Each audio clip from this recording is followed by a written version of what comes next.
Hello, welcome everyone who is joining us today.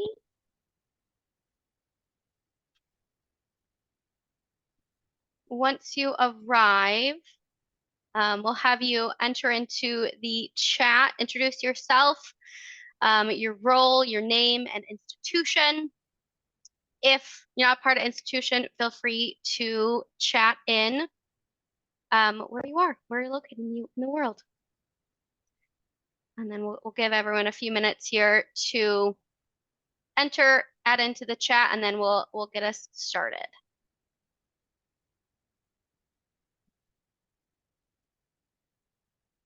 Welcome from South Carolina. I'm also in South Carolina. We love that.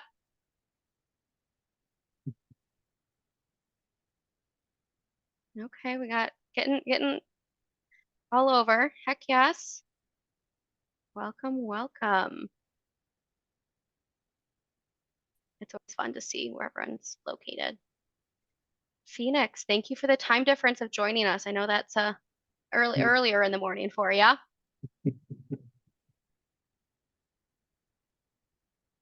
Amazing. Well, thank you all for joining us today. As you enter, feel free to continue to add your name and your role into the chat. But just to get us kicked off here, welcome to our webinar today. We're going to really be talking about how we can use AI to improve teaching practices. Today, it's hosted by Packback and the League of Innovation for Community College. And I'm actually going to hand it over to Cynthia Wilson from the League to introduce herself and a bit more about the League. You, Dory. Yeah, I'm Cynthia Wilson. I'm the Vice President for Learning and Chief Impact Officer at the League. And for those of you who aren't familiar with us, we're a nonprofit organization with a mission to cultivate innovation in community and technical colleges. So we are very excited about our Packback, our partnership with Packback. We've been doing these monthly roundups. This is our 10th one, so we've been doing them for a while, and we're looking forward to having quite a few more. We continue to be excited about the interest that everyone out there has in AI and in continuing to come to these and register for these monthly roundups. So thank you, Jory. Thanks to Packback, and thanks to Scott for joining us today. We look forward to hearing what you've got to say. So I'm going to turn it back over to you, Jory. Thank you. Wonderful. Thank you. Thank you. A few brief housekeeping items. All the webinar recording, the certificate, and the deck will be shared with anyone that RSVP'd to the webinar 2 days after the webinar. So you will receive this, even if you have to leave early or you want to share it with a colleague, you will be able to do that by, say, about 2 days after the session. And if you want to look back at any past webinars, feel free to go at packback.co and look at webinars. You'll be able to see them all listed there. Within this webinar, you'll see a feature that's for Q&A. If you have any questions you would like us to talk about, to answer, make sure you're putting those in there.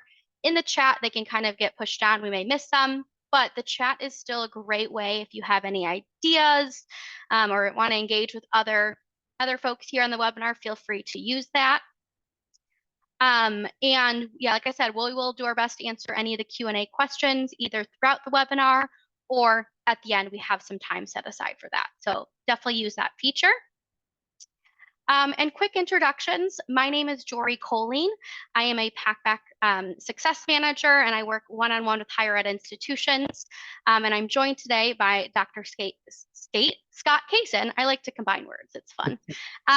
Who is going to introduce himself and talk a little bit about him. Okay, well, first of all, let me say that this is a pleasure to be able to do this today here. I do appreciate it. And thank you all for taking time out of your summer schedule here to join us today. This is one of the most exciting topics I think that are out that's open to us right now as instructors here, and I look forward to engaging with all you over the course of this next hour. So, well, my name is Dr. Scott Cason here. I teach at Florida State College at Jacksonville. I guess I started here back around 2015. Before that point, I was actually a high school social studies teacher, and while adjuncting locally, and the doors happened to open up here, and here I am. As a humanities instructor, in terms of my kind of background, in terms of what I teach, kind of I have a wide range of interests, I suppose. World religions is my one of the main topics I teach, as well as humanities from essentially prehistory to the 15th century. My major kind of area of focus is antiquity, but I also have this kind of odd kind of 20th century pop culture interest as well. So I also teach a class called Comic Books and American Culture, as well as kind of my main topics-based humanities classes. In addition to that, besides my focus on my teaching, I guess, I'm also part of the Academy of Teaching and Learning as well here at our institution. It's a pretty robust academy. It's been around for several years now. And so I'm part of that, and it's helpful in terms of staying on the cusp of new methodologies and, of course, thinking about AI's role in terms of pedagogically. A lot of the work I've done with AI at the college has been through the Academy of Teaching and Learning.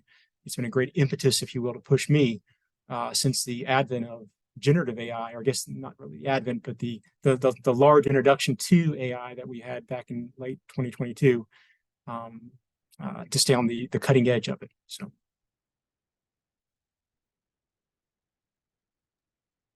Thank you for that. So cool with the antiquities. I think that's such a fascinating, wild world. So love to hear more about that later. But to kick us off, just kind of highlight a brief agenda for us today. We're going to spend a little bit more time learning about Scott's history with AI, and how he uses it on a day-to-day aspect. We're going to talk about using AI to help reduce teacher burnout, how it can be used to promote student success, and how we can use it to rethink teaching approaches. This is something, I think all these topics, as we were talking about this, are just so fascinating, and are just really cool. And I think everyone on this webinar is going to enjoy it. So first, we have a poll that should be appearing right now. We really want to understand from the group here is how you're currently using AI in your teaching practices. So feel free to respond.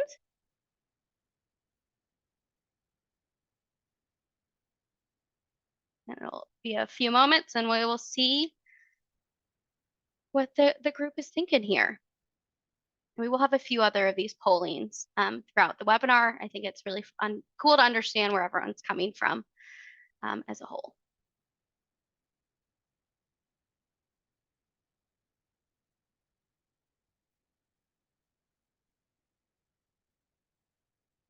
Okay, cool.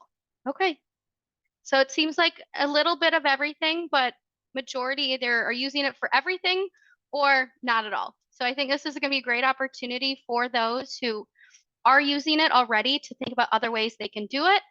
And ones who are not, just understand how others are using it and maybe finding ways you can move it into your own practice. So on that note, we are going to switch it back over here to Scott to talk about his experience with your journey with using instructional and intelligence. So I'd love to hear a bit more about, because I know your experience started before the big pop-up where it became bright and famous, early 2020 or late 22, early 23. So tell us a little bit about that. So I guess my first kind of significant introduction to introduction to AI in education really was through Packback and its kind of analytical AI back in 2018, whenever our college first signed on with that contract, and I've used it since then. But really, in terms of generative AI, of course, it really was that December 2022, whenever, of course, OpenAI released their famous ChatGPT 3.5 model to the world. Really set off a bomb within the educational industry pretty quickly here. And I know in terms of our campus, it created a firestorm of conversation in terms of exactly how to go about implementing this and what would be its impact overall. It took me after, I guess it was released in late November. I think my first use of ChatGPT was probably early January, right before we came back from winter holidays, in fact. And I knew as soon as I used it, I remember that it was pretty clear that this was going to be something that was going to be not momentary, but transformational. It was very much reminiscent for me of kind of the printing press. It was kind of a printing press moment. Folks who were kind of wishing it away that one day this is a temporary type of technology weren't really seeing, I think, the big picture that this was that we were just seeing the beginnings of its impact and not, it wasn't just going to be a flash in the pan. By April of 2023, the Academy of Teaching and Learning we'd offered our first AI teaching session. At that point, we thought we were behind the curve. We thought 3 or 4 months behind.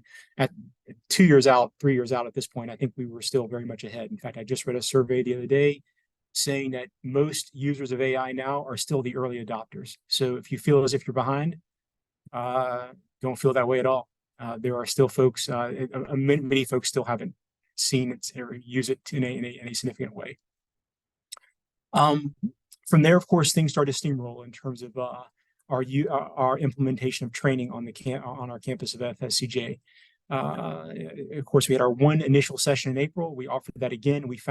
I found as I was putting together that presentation for the next slate of faculty who were signing up for that professional development, that within 3 months, the training slides had to be almost revised entirely because things were moving so quickly. All of a sudden, you had your big company like OpenAI, but ChatGPT wasn't the only player on the block, right? Now, all of a sudden, you have things like Anthropic's Claude beginning to emerge. You have an early form of several other early forms as well that were beginning. LLMs that were also emerging too. Then you're talking about various generative technologies like Midjourney also out there too. Slide producing and presentation producing AI programs out there also available. There was just so much that was being taken. So many companies that were starting. So many companies, by the way, that were also being replaced quickly as well by these large language models. As they were starting to grow, they were taking parts of these other smaller groups into themselves. So that became a challenge in terms of just keeping up on a regular basis in terms of AI. It almost became kind of a second job in many ways. Since then, our college now, in terms of we have taken a kind of a multiple layer approach to how we think and how we offer AI and how we think about AI at the college here. So of course, we have our consistent training that we give, our kind of big picture introductory training. In addition to that, I offer usually a monthly, what we call a community of practice training, where just usually about an hour or so that interested faculty get together. Essentially, I just take on the role of facilitator, and whatever conversation regarding AI proves to be organically interesting for that month, or we talk about that.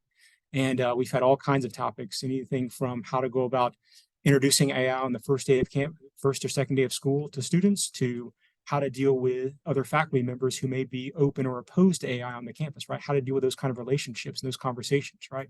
That's a very thorny kind of question.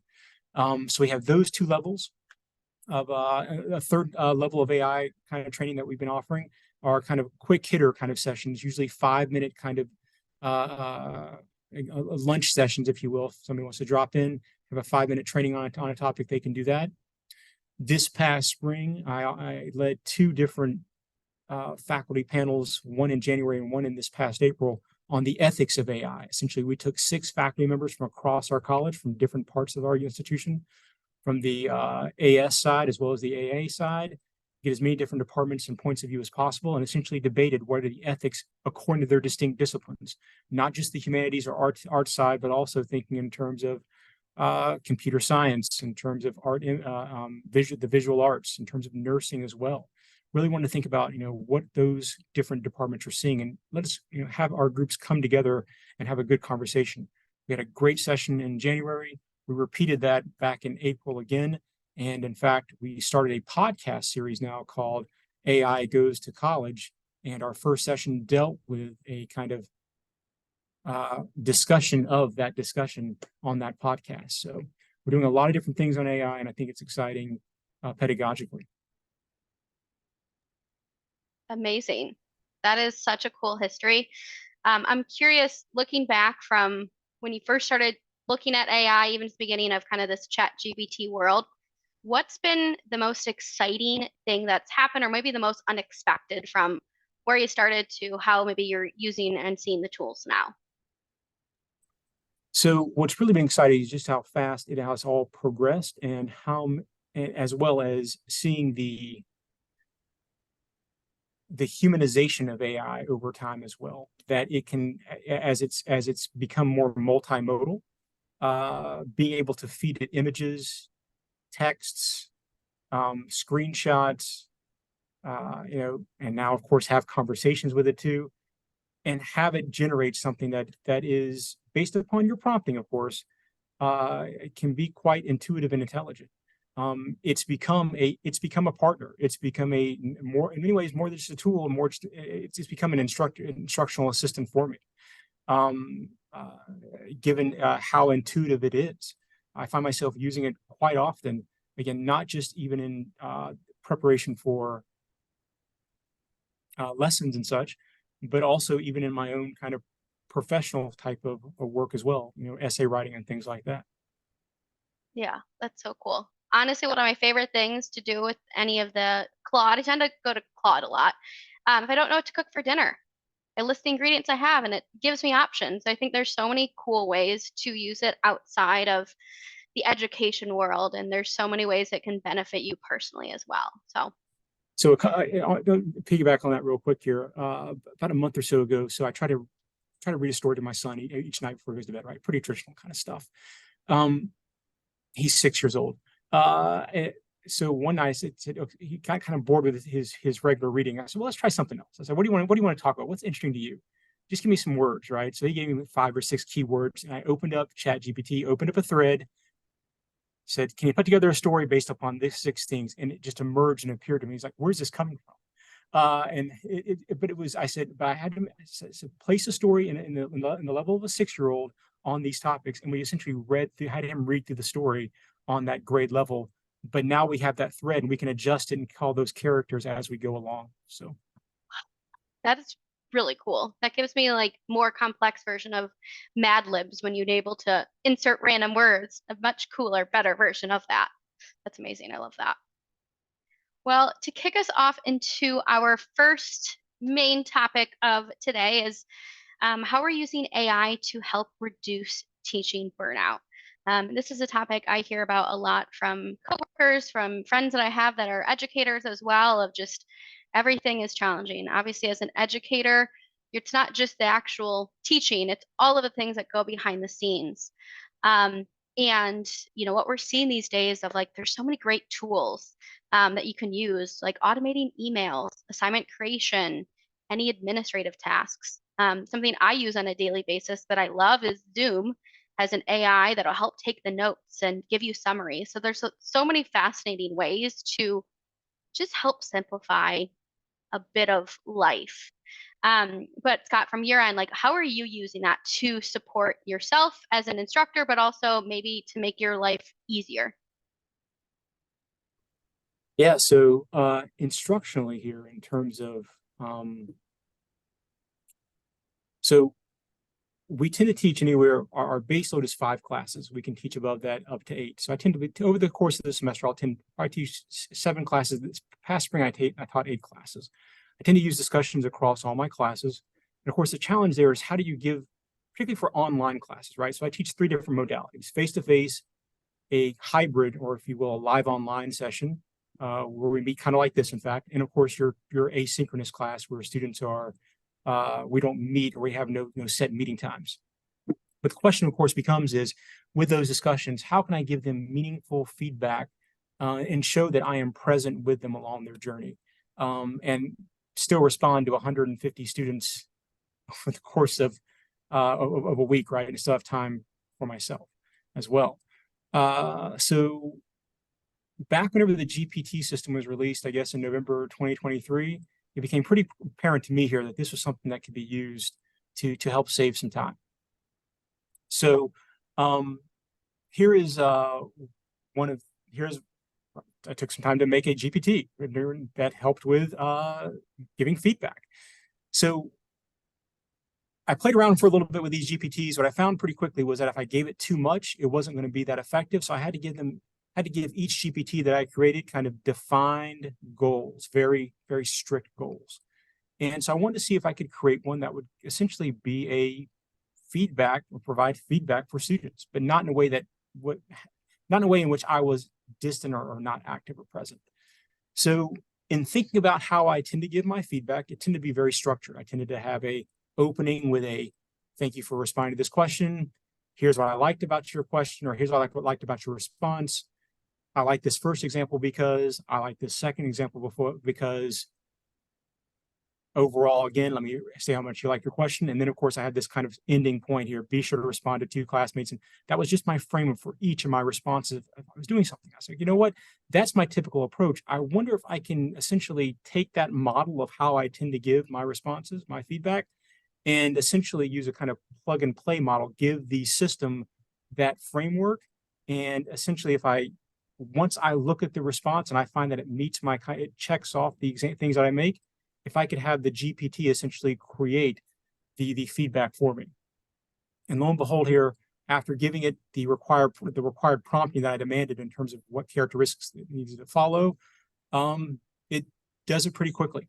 And it saves a ton of time and allows me to essentially produce something in my own voice, if you will, and my own perspective for feedback, which allows me to keep up with the workload. And this has been an immense time saver. I don't find myself dreading giving feedback anymore at 5 or 4 o'clock in the morning. If you're trying to get up to do this, I can now do it in a more efficient manner. And students are getting feedback, and they appreciate that, by the way. They like someone's actually is taking a look at their work, and I actually give more feedback than ever before because of this. So That's amazing. that's I was going to ask about the students, like what their thoughts were that. Do they know that you are using, GPT to help support some of this? So I have introduced the GPTs to students, and no doubt before a month ago, the GPT system, of course, was only available for folks who had ChatGPT, who had the 4 version. But now that that's open to everyone now, absolutely here. This is something I've created some GPTs designed for each of the classes that I've made that have, my core materials in them. So if they need to review a syllabus, they have a question about a syllabus, well, they can go to a GPT, ask that GPT about my syllabus, and they can give them a question. So if they're doing work at 3 o'clock in the morning, which some community college students are very apt to do, they can now provide that right there. So I see there's a question in the chat here: is Feedback Tutor an app? So a GPT is something that you can design through ChatGPT, where it functions like an app within ChatGPT. So it's not a separate app from GPT. It's embedded within ChatGPT 4.0. Awesome. Yeah, they get such a fascinating way of how you even figured out to use this as a tool, but really a cool way to kind of help give something back to your students, but also give a bit more time back to yourself. Are there any other, AI tools that you've wanted to use to help yourself yet, or maybe you are, or anything you're thinking about? So I'll say another GPT that I've created besides this one, which was also a time saver too, is, and again, this really only works if you have a kind of consistent kind of writing style whenever you produce something, but with letters of recommendation also. So I have a separate GPT that I've made, an LOR GPT also, in which essentially I provide the GPT with an overall about an extended paragraph of the student, if you will, in terms of how I have perceived their work and what they've done for me throughout the semester, and using a kind of framework that I've always used with my LOR or with my LORs. It then takes that information and then creates that or produces it within the style that I typically use. So it's great to be able to free write a nice extended paragraph and then have it organize those ideas in something. It saves hours of time. Yeah, that's so cool. And I do see one question, and just to clarify, so you're creating these custom GPTs all through ChatGPT, and do you have a paid subscription or using the one that's now available for all? So I have the paid subscription, but you can still create your own GPT now in 4, which is available. It's 4.0, the Omicron version that is going to be, I think, off access if you're doing paid. So you should be able to create your own GPTs for free now, I believe. So awesome. I'm assuming it's probably a little bit of do a few things, learn what works, make edits. Like, how long would you say it kind of took you to develop at least one of these to get started? Yeah, so once you do the first one, the next ones get really easy to do. They're really easy to do. My biggest suggestion is this: don't try to get it to do too much. If they're really good at doing one task really well. And now what you can do then now is, in terms of within your prompt bar, is you can call each one up. So if you have 5 or 6 GPTs that you use while you're chatting, you can go at feedback tutor, do this one. Okay, so at LOR tutor, do this one, right? So, but I don't try to create an overarching model, because that's when its memory begins to get flooded. It loses its value. So cool. Definitely makes me want to play around with that and create some models of my own. Well, yeah, I think that the way we can use the tools we have for ourselves just to make our lives easier is so important, even if it's something, like feedback or just smaller help automate emails, things like that really will have a great benefit for those who are using a lot of AI now or maybe not there just yet. But I'm going to kick us over to our next, subject about using AI for student success. But before I do that, we're going to kick over a poll that should be appearing here shortly. It's actually a two-parted poll. And see, it should be coming up. There we go. So first one is talking about what problems we are trying to solve within student behavior. So what is our biggest challenge when it comes to students? And secondary of, do we think AI has a place in solving this?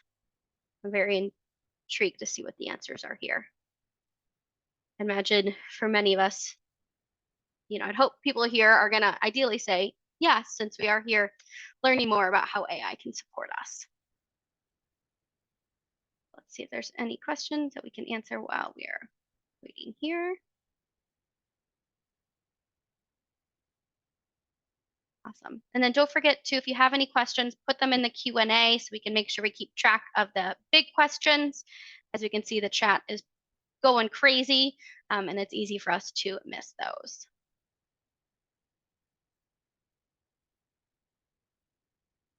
Awesome. Okay.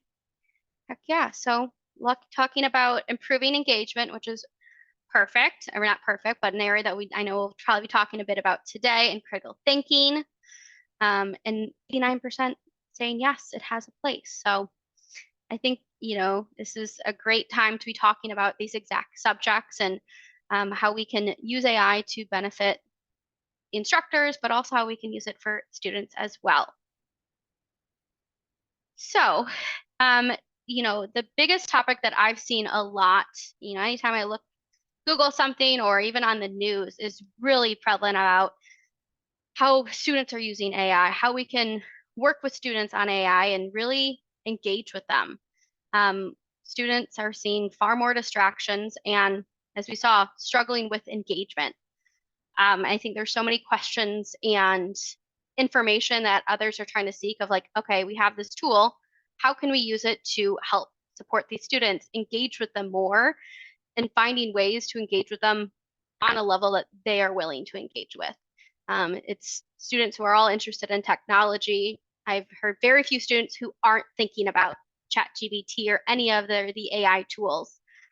But I'm really curious, Scott, on your end, on just the idea of student success, student engagement. How has it impacted your own teaching, your own motivation, how you think through your own curriculum? So let me start off by saying I don't have all the answers on this topic. I'll give you where I am. It's ever evolving because AI is ever evolving, and I'm trying to keep up, trying to ride the crest as much as I can. So I'll tell you where I am, where I'm trying to go, and here you go. So a couple things that I think AI, it's not going anywhere. I think it's with us. It's here with us, and our students, they are using it. Particularly our younger students are using it. At a community college like ours, we have students who are second, third career students who may be have some trepidation regarding it. For our dual enrollment students, they've come into college, quite willing and adept with it already, and that's just going to continue. So the question becomes, but at the same time, I've got to think about, for those second and third career students, I've got to prepare them for AI as well. It would be, in my opinion, irresponsible as an educator not to do so. They've got to be comfortable with it, because it's not just going to be something they encounter within our classroom. It's going to be impacting all areas of employment once they leave our institution. I don't want our students to look back and say, I wish I would have encountered it then. I want them to get out and be comfortable with it once they leave. So the question, how do I go about doing so? but at the same time doing it ethically and responsibly, right? I've got to think about that ethical question. So here's where I am. Again, it's ever evolving. At the very basic level, there's got to be a statement in your syllabus, right, in terms of where you fall. We've kind of come in our institution, we kind of have come to the place where there's kind of three categories of where, as an instructor, you can fall and still kind of determine, and still kind of forge out your own kind of space. There are those who say no AI at all, let's keep it out. There's those who are completely open to it, say, use it, at your free will. Most of us, I think, kind of fall in this kind of murky middle where we say use it, but do so with discretion. So then, of course, you're at, what does that mean to do so with discretion? I think one thing we as instructors have to do is we have to show students how to use it. We have to build into, and in fact, I know going into this next fall, I have a day set aside after my syllabus day. I'm now going to have an AI day where I say, okay, so let's just talk about this right here. It's the Wild West. You know about it. How do you go about using it and using it ethically? And walk them through how I use it so they can see me use it in front of them. And so they know, okay, this is a good way and responsible way to use it for him, for me, may not be for other classes, but for me at least. And then they have an idea, okay, so this is what he expects if I'm going to use it. Here you go. That I think has to be part of all of our instructions. One thing your students are going to see is that each instructor has a different way of thinking about AI. So the clearer that you are in terms of how you're approaching it, the more your students they'll be aware of where they fall. It's absolutely critical that we do that. The next thing here, in terms of engagement, the textbook, I think is kind of a staid technology at this point. It was great for its time in terms of giving us quick access to general information, but I'm not sure if it's going to be something that's going to be. I think the way that it's been done, I think we can do better in terms of keeping our students engaged instead of saying, go read pages, X through Y, and we'll see you next time. So one thing we're going to try this coming year is to use those GPTs to our advantage, especially now that they're available to students, where essentially you can create, let's say in my particular discipline of humanities, ancient humanities, let's say we're talking about the Roman Empire one week, right? And I can say, okay, so for your reading this week, you're going to go have a conversation with a Roman emperor, if you will. And I've given you 6 questions. You need to ask at least 3 of these questions to this Roman emperor, and then have a conversation with that Roman emperor. Now, how are they going to do this? Well, essentially, you can give that GPT a personality, if you will, for which they can engage that character, that hypothetical character. And then the student, after they've done that in conversation, let's say you have to have at least 15 comments with that emperor or 15 discussion points. You can have them essentially copy and paste that conversation so they have a record of it for them to submit. It's a way of reading in a conversational way, if you will. We are increasingly becoming an oral culture. Why not use that to our advantage to use orality to engage reading? So we're going to try this, see if it works. We're kind of a real-time kind of exercise in the reading, if you will. That's so cool. How did you even come up with that idea, how to use ChatGPT in that way? Because I think that's brilliant and such a really cool way to engage with students. But yeah, what made you think that ChatGPT was an option here? So our computer science instructor here at the college has been grappling with this for a while. He's kind of been a professor of computer science, right? He's been thinking about this kind of stuff theoretically for quite some time. He and I were having a conversation just a few weeks ago, and at that point, GPT-4 ChatGPT was locked behind a paywall. So it's like, this is what we'd like to be able to do. It's going to happen someday. We'll have this available. We can create this for our students. We didn't think it'd be this quickly. So really, it was through my conversations with him in developing these ideas that this became possible, and really in many ways kind of blew up my syllabus going into the fall in terms of rethinking, how I go about thinking about reading. Another thing you can do, by the way, that's really helpful in terms of using AI is I find with my discussion questions, I try to create questions that are hypothetical. I love hypothetical situations, but my mind has its limits. right? I can press my imagination as far as possible, and at some point the creativity kind of hits a wall. What's great again is having that AI partner to say, okay, we're talking about this topic this week. I need a hypothetical scenario. Give me 5 possible topics here. And then once I find that topic, now let's engineer that topic to make it as engaging as possible. What I really love here as well is implementing different types of languages within certain discussion prompts. So now you all kind of leave clues along the way where students have to say, oh, well, this is in Hebrew right here. To figure out what the code is, I need to go somewhere else, have it deciphered, then come back, and I perhaps have a way of figuring out, some piece of evidence within the prompt that I otherwise wouldn't figure out. You kind of press that kind of critical reasoning by adding those kind of elements. That's so fascinating and so cool. And that's a little bit about, what you were talking about in terms of those discussions. Now, I think we talked about too of developing that like textbook, and that, world is now stepping away from books, and it's all about that oral discussions. What are students' responses, at least so far, that you've had in terms of maybe thinking about this approach and how they're seeing it?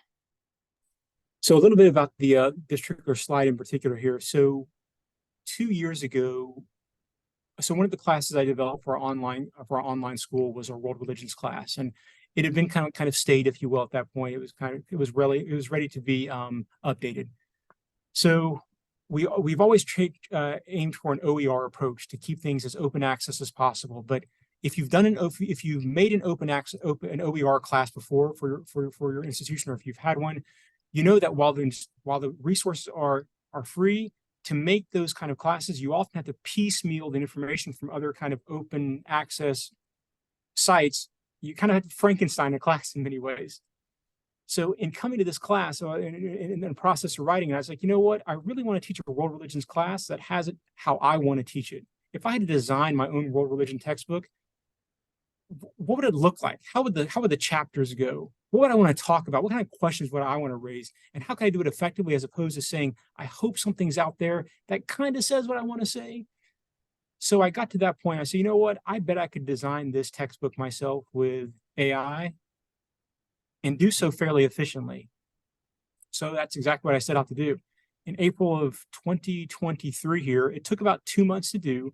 Essentially wrote 7 different chapters here. A textbook came out to be about 80,000 words, and a world religions textbook to be used in conjunction with this AI class here. Turned around, did it again here more recently with the introduction to religion class here. What was great, of course, all information was again done conversationally between me and the AI. All images also were created by me as well here, or in conjunction with the AI, in this case, DALL-E 3, in some cases, Midjourney as well. Allow me to produce my own work. But again, there's no way I could have produced a textbook in a short amount of time as what I did had I tried something else. And it usually took about a week and a half per chapter here. It wasn't a case of just putting like one prompt in and say, okay, I need a chapter on the East Asian world religions, please make it. It was going paragraph by paragraph, reading it, making it, giving it a prompt, engineering that prompt, redesigning it. So, okay, let's go to the next section now. Next section. Oh, this point needs to be back in there. Let's go back. Let's redesign that paragraph. Going through that kind of position here. What's great about these AI systems is it's great for tertiary information.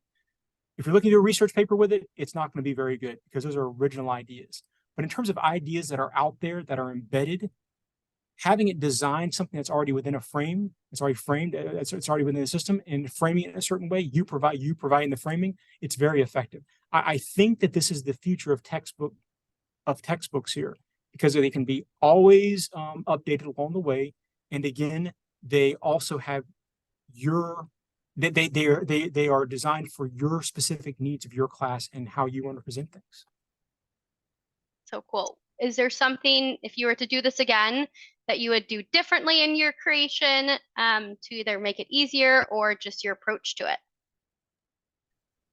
Yeah, so it's interesting to say this. I guess we have a 3rd class about to come up, I guess, in a few months from now. And I'm wondering now, with that discussion model open and available, with how that's going to change in terms of the assignments. I think the textbook creation will stay the same. I think that's good. But in terms of the kind of assignments that we can give, I think that's going to be, the next asynchronous class we develop is going to be really, really on the cutting edge because of that. So cool.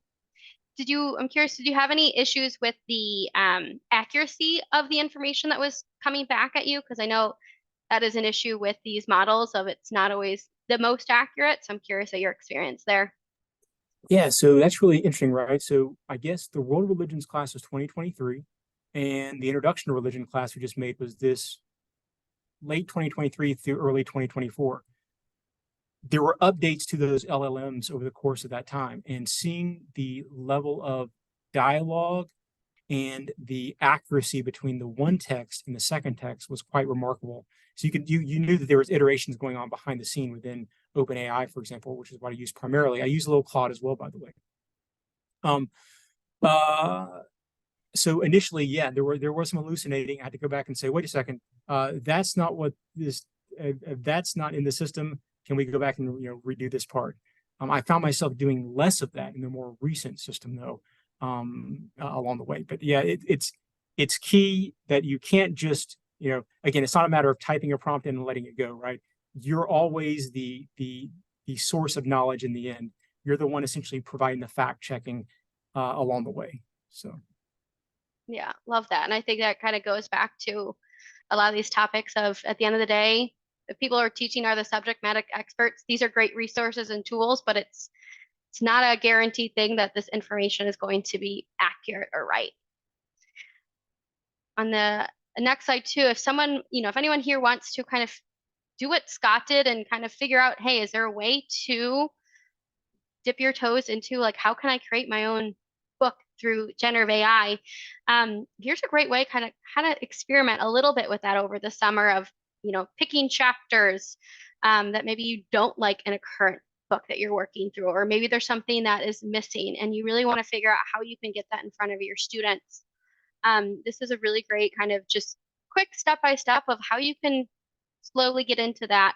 Maybe you're not at a level comfortable yet with ChatGPT, but this is a great way to figure out the benefits, but also understand where the weaknesses of the platform are. So it can also help you just understand how it's being used. Why isn't going to be the best resource when it comes to making sure all the information is as accurate as possible.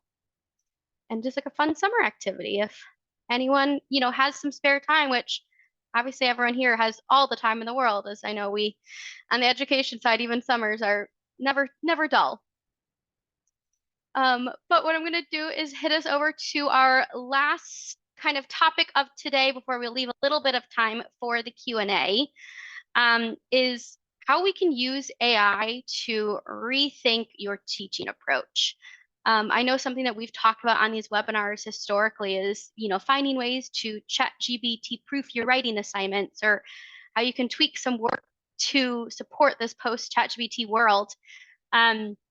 But not fully about like how you can use this tool to actually level up some of the work you're doing.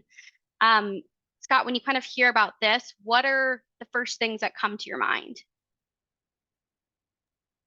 Well, again, here to go back to the hypothetical scenarios, using it to its creativity is, I think, the most beneficial part so far in terms of coming up with ideas, different types of hypothetical scenarios.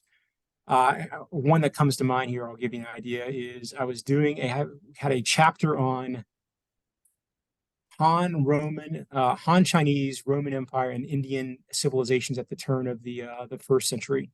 And so essentially I said, hey, can you make me, based on these cultures, create for me 10 song titles based upon these civilizations, and came up with it in a heartbeat. And then essentially I used that as a basis. Students had to figure out, based upon those 10, which civilization was most represented, from those civilizations right there. It's just, its ability to create something so quickly here, I think is one of the most helpful parts. And again, lesson planning as well. So often I hit the wall in terms of okay, where to go with this? Where's my I have my big idea for the week. So what kind of reading am I going to do in class, or what kind of assignment, what kind of discussion, what kind of debate can I have? And just having a kind of partner, if you will, to work through to dialogue with. Oftentimes it unlocks or leads me down, if you will, a certain path that I otherwise may not have gotten with just by thinking about things myself. Not saying it gives me those ideas, but sometimes just asking those questions and getting something to respond to me, it unlocks or kind of opens the pathways. more than anything else, that I think is the most indispensable way that AI is a tool for us right now, is as a partner, is as a dialogue partner. Yeah, absolutely. There, I've used it before, even when I'm stuck and trying to create a research outline. I'm like, I don't even know where to begin. Of like, okay, this is how it can help me begin a process and just think through it that I normally like wouldn't even know where to start. Well, I know, Scott, too, with some of your courses, like how you've been actually integrating that into, reframing your courses. So I'd love to hear a bit about, I know, the course that you've kind of created with AI.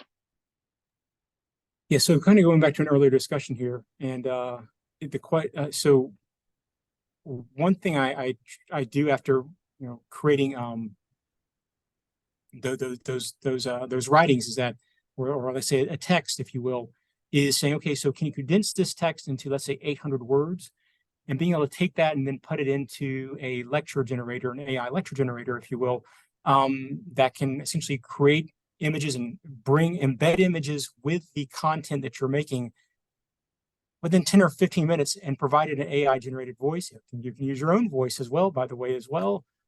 It's incredible. It's really remarkable.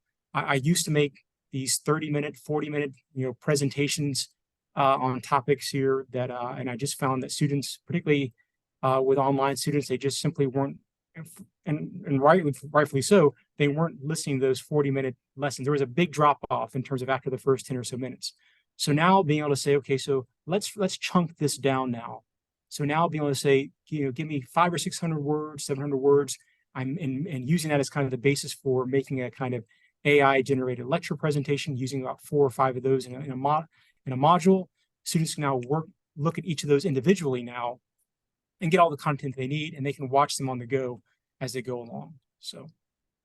And what has been like from the students now, like what type of engagement are you seeing, or like how do you know if these shorter video clips and this is working and having the benefit you want? Yeah, so almost right away here, just looking at the students, the numbers of folks who are, what I used to see was that early in the semester they would watch the videos, and as the weeks go along, the numbers would go from 10 to 8 to 7 to 2. But now what I'm finding is that those numbers are staying consistent in terms of the number of students who are viewing those videos, but also the time spent watching the videos is remaining constant as well, because it's part of our culture. It's a culture in which students want information quickly. And I can either try to push back the tide of culture and be overwhelmed by the tide, or try to go with the flow and say, how can I adapt to it? And this has been one of those ways right here. And there's a question Laura asked what I use here. Right now, I want to say it's Pictory, what I use primarily. So. And how have you figured out some of these tools? Like, have you just kind of been Googling, hearing from others? Like, if someone who's not comfortable yet, like, how do they get started figuring out what tools are available for them? Yeah, so it's a lot of ways is just playing with it in many ways. So one thing that also I find, YouTube has been a great resource. There's some really good folks out there that provide on a pretty constant basis in terms of updates for what kind of new AI tools are out there. So there are 2 main YouTube channels that I watch, listen to on a regular basis to find out, okay, so where are we this week? What new releases have been done? The AI Advantage, fantastic stuff. Does really good stuff. Again, 10-minute videos usually, does a couple podcasts a week to release information. There's one more as well. His case on mine. The name those YouTube videos, though, those YouTube authors usually are very helpful for giving me a springboard to say, okay, I need to go back and go and look at these certain websites and play with it, play with the technology and see what it gives me. So cool. Well, I know we're about 10 minutes left here of our time, so we have some questions that I can see here, but quick in the chat. I am curious, after hearing some of these examples that Scott's been using AI in his classroom, would love to hear what others are thinking about in terms of their own usage, what that looks like. So feel free to pop those over in the chat. And then we will do some final Q&A here. Let me pull this open. Scott, I know I saw one question specifically about the creating the GPTs for that feedback.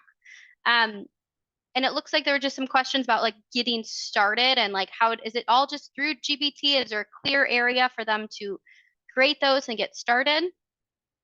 Yeah, so I would if you wanted just an introduction for how to work it. I remember the first time I made one here, I went to the AI Advantage YouTube site as well when it was first created, and he has an instructional video just sort of walks through. There's some great YouTube channels out there to just, creating your own GPT that will show how it's made, and from there, of course, it's pretty easy to go from there and just play around with it. Someone mentioned, by the way, as well, Matt Wolf. Yes, that is the other person I was thinking about, Matt Wolf's site, and he has his own website as well with a number of different new technology tools that he updates on a regular basis as well. So very good stuff. Let's see some other questions here in the chat. In terms of your transparency with students of what your expectations are, do you have language that you're consistently using? Is it more so in class you're going over that, or what does that look like? Yeah, so what I typically use in the past is, what I tell them is my typical writing style for for a discussion post across all my classes is usually 2 paragraphs, 2 clear examples from our reading with 2 quotes of no more than 10 words from each paragraph. So at least show engagement there. From there, what I tell them is, you can use AI to, if you need to clean up your ideas, but I don't want AI to replace your ideas. And once you use AI for a while, it's pretty easy to tell what a human idea looks like and what's kind of a general kind of AI idea, what AI looks like. It just comes with just interaction with it on a regular basis myself. But this is also by the way going to challenge how we think about writing, right? So we all have our own kind of theoretical views. So I have my own kind of position in terms of what I think, what is authentic, what is authenticity, I suppose, right? And this is going to, again, this is going to be different for different folks. For me, it's the idea that our humanness starts with our ideas. And as long as the idea belongs to the student, and how they want to craft that idea, or how they want that argument to be made, if they use the AI to help them to make that idea in a presentable way, I'm fine with that. But again, that's my position. That doesn't need to be your position. So we're going to have different points of view across the board and different theoretical positions. Yeah, love that. And on the topic of the writing and the voice, looks like Kim had a question about teaching English comp and how to use some of these resources in a course where a lot of the thinking and the writing is supposed to be their own. I'm curious if you have any thoughts about maybe ways to use it in that type of course. Yeah, so here's a case again where having students, now that we have these GPTs available, you can essentially have students give you a recording, or not a recording, but give you the transcript of the ideation process, right? Say, okay, so here's your idea or here's a possible paper topic. Go and sit down with an AI, let's say ChatGPT, and ideate together your topic. But then give me back that transcript. Let me see that you've ideated along the way here so I can grade that. Grade them on the process. And there we can see, I think that's where the authenticity is going to lie. Love that. It's a great way to, still approach it, still use it, but in a very still sound way that the students are very clear of, hey, I'm using it. This is how I'm using it. I love that. And it looks like a final question we have is about how the interviewing style of the work you're doing with students and how they're communicating. Do you create a prompt for them, or is it one of those custom GPTs that they're also using? Or how does that work? Yeah, so I'll create the prompt and I'll give them, or I'll say, for this week, here's our overall topic as we're dealing with in class, and here's what we're talking about in our Socratic seminar this week. So you'll be ready for our in-class discussion. You need to have a discussion with chat or some AI system outside of that. Here are several different questions I provided, kind of overarching questions. You need to ask 3 of these questions to, let's say, the AI system that you're talking to, making overall at least 15 to 20 remarks, observable remarks along the way. So you've had a real conversation. And that should hopefully provide them with a basis, at least some kind of grounding, that they can each bring something to our large group discussion. Usually our second days of class is our large group circle discussions. Love that. Yeah, it gives kind of that students have to do it on their own. You're not fully doing it for them, but giving them the ability to choose what system they like to use. Like I like Claude. I'm not a huge ChatGPT, but for no other reason, I just enjoy Claude more. And it also lets them kind of follow down their own rabbit holes as well, right? Someone may say, I'm more interested in this topic from this point of view. And once we come together, we can all say, oh, well, this is kind of the conversation I had. Well, here's what I found, and so on and so forth. It just makes things, it's not so hierarchical. It's more spatial in terms of our information. Love that. Love that. Well, thank you again, Scott, so much for telling us about how you're using AI, and just it's impressive and just so cool. And thank you again for everyone who attended today. If you are curious to learn more about Packback, instructional AI, anything like that, feel free to reach out to us at curious@packback.co. You will also receive a link to our AI policy survey, as we're trying to understand the world of AI more and how others feel about it. But thank you again, Scott. Thank you, Cynthia. And thank you all for being here today and having this great, cool discussion with us.